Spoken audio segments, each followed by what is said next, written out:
जब ये देश सम्मानित साथियों अलग अलग जातियों में बटा हुआ था, अलग अलग फिरकों में बटा हुआ था, तब इस देश को एक माला में पिरो करके बहुजन समाज बनाने वाले हमारे रहबर साहब श्री काशीराम जी के चरणों में नमन करते हुए, और आज वर्तमान भारत के अंदर जिस तरह से होने वाली सरकारें इस बहुजन समाज के ऊपर अत्याचार करने का काम करती है, ऐसे समय में इस सरकार के हमें आगे बढ़ाकर बात करने वाले भाई चंद्रशेखर आजाद जी को अपना आदर्श एवं नेता मानते हुए मैं आपको अभिनंदन पेश करता हूँ, फिर सलाम करता हूँ।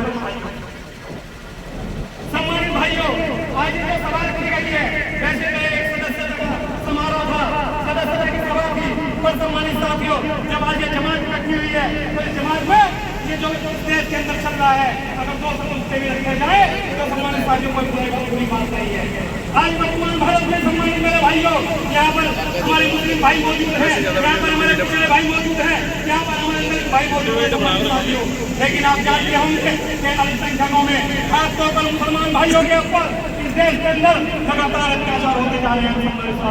लगातार इस्लाम पर उंगलियां उठाई जाती हैं, लगातार बातें बनाई जाती हैं। मैं आप लोगों के माध्यम से कहना चाहता हूँ सम्मानित भाइयों कि इस्लाम की खूबियों को गिनाया जाए, इस्लाम की खूबियों को गिनाया जाए ये जरूरी नहीं, इस्लाम की खूबियों को गिनाया जाए ये जरूरी नहीं।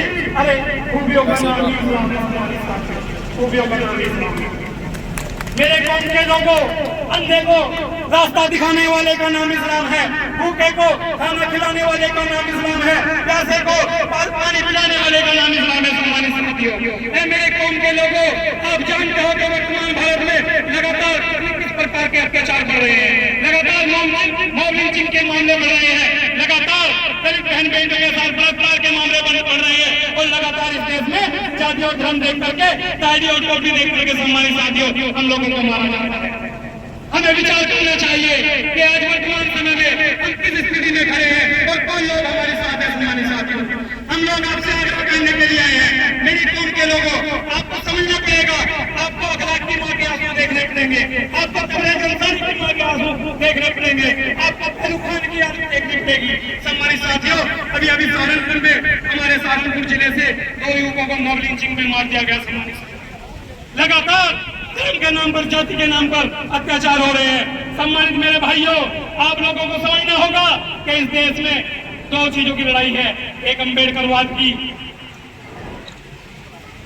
और एक इन नारंगी खटमलों की। सम्मानित साथियों, मेरे लोगों, इस देश में जो लड़ाई है वो फिरौन और इब्लीसों के साथ है। सम्मानित साथियों, मेरे मुसलमान भाई यहाँ पर मौजूद हैं, आप जानते हैं फिरौन कौन है और इब्लीस कौन है। सम्मानित साथियों, आप जानते हैं फिरौन जो दिल्ली की गद्दी पर बैठा है और एक इब्लीस जो उत्तर प्रदेश की गद्दी पर बैठा है।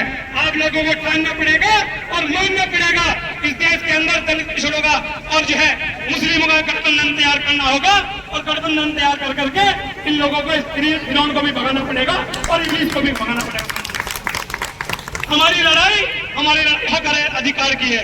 हम लोग तो प्यारे नबी के रास्ते चलने वाले लोग हैं। अरे जो इस्लाम नहात पानी जाया करने की अनुमति नहीं देते, वो खून बहाने की अनुमति कहां से देगा। सम्मानित साथियों, ये लोगों को आपको प्रचार करना पड़ेगा। हम लोग आप लोगों के बीच में आए हैं, हम लोग को एहसान नहीं भूले। लोगों ने कहा है कि जो लोग अपना इतिहास भूल जाते हैं वो लोग कभी अपना इतिहास नहीं लिखते। इस देश के अंदर कुर्बानियों का सिलसिला हमारे मुसलमान भाइयों ने जो किया है, शामली का नाम शामली ऐसे नहीं पड़ा, सोमवार को शाम के वक्त सूली पर चढ़ा दिया गया था, शामली का नाम शामली इसलिए पड़ा। सम्मानित साथियों, आपको अपना इतिहास जानना पड़ेगा। मैं आपसे आग्रह करता हूँ कि आओ भाई चंद्रशेखर आजाद जो आपका जो है संघर्ष कर रहे हैं और आपके हक की लड़ाई लड़ रहे हैं, आओ उन संघर्ष के साय में उनका